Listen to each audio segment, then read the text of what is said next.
Let's now look at upward communication. Communication from the subordinates to the superior.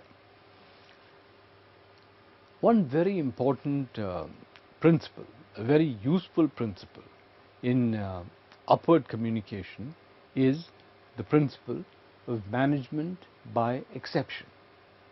A number of things happen in the environment, within the company, during the course of functioning of the company. It's not necessary, it's not even possible for the employee to keep the superior informed of every one of these happenings. What he needs to keep him informed about is those happenings which are unexpected, those happenings which are a surprise, were a surprise to him and are a surprise to the company. In one of the earlier sessions, you will recall, we talked about Dabur, and we talked about Dabur's approach in the Dabur's marketing UP, right, in the small towns of UP, where the marketing was largely confined to dealer development. Marketing activity was largely confined to dealer development, right? Now, over the course of a decade, a lot of changes have taken place in rural UP, in small town UP, and we found that when the CEO visited UP again, rural UP, small town UP, after 10 years, he found that there was a significant difference in the behavior of women. There were, for instance, 250 beauty parlors in a small town of UP called Ghaziabad, right? Now, all this was a new development. It didn't happen overnight, right? That is the kind of unexpected event which the subordinate must keep the superior informed.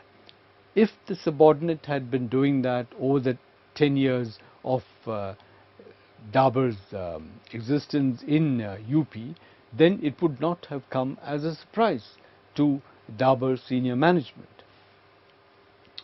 Right. Then there is a question of giving suggestions. See, after all, it's the person who is closest to the field who is best suited to give suggestions, right? To give opinions.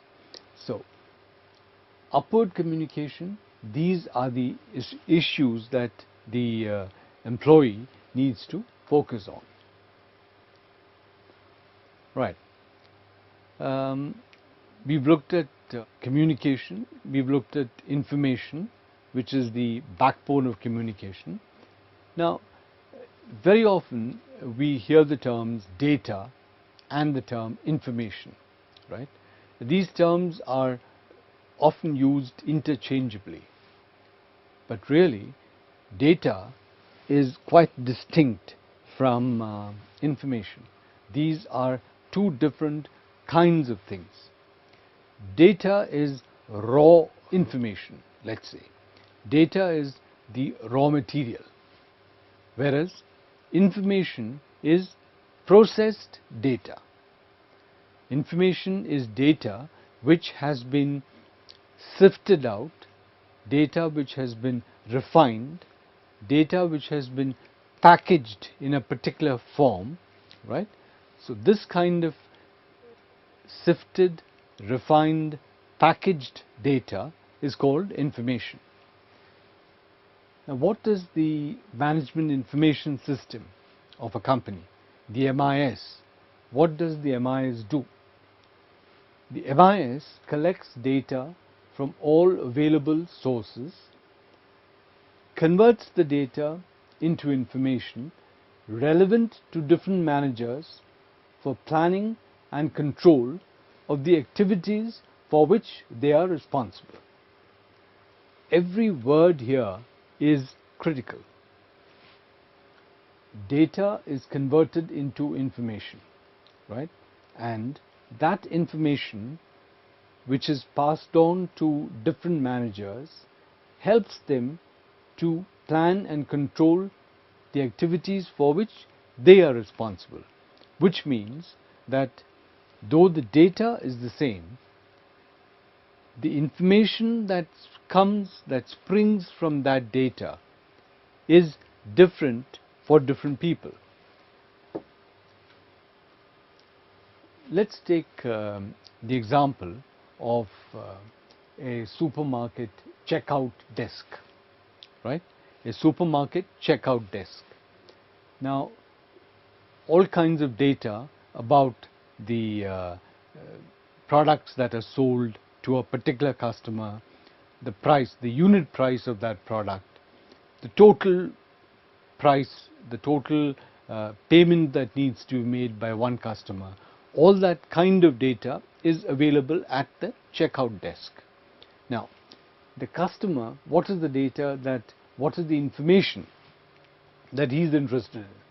He's interested in the list of all the items that he's bought, the prices, and the cumulative price. That's the information he's interested in. The checkout clerk, he's interested in the money that's collected from the customer, because that is what he's responsible for. The supermarket manager, what is the information he's interested in? From the checkout desk, he's interested in which product lines are selling well. He's interested in what is customer resistance to price increase.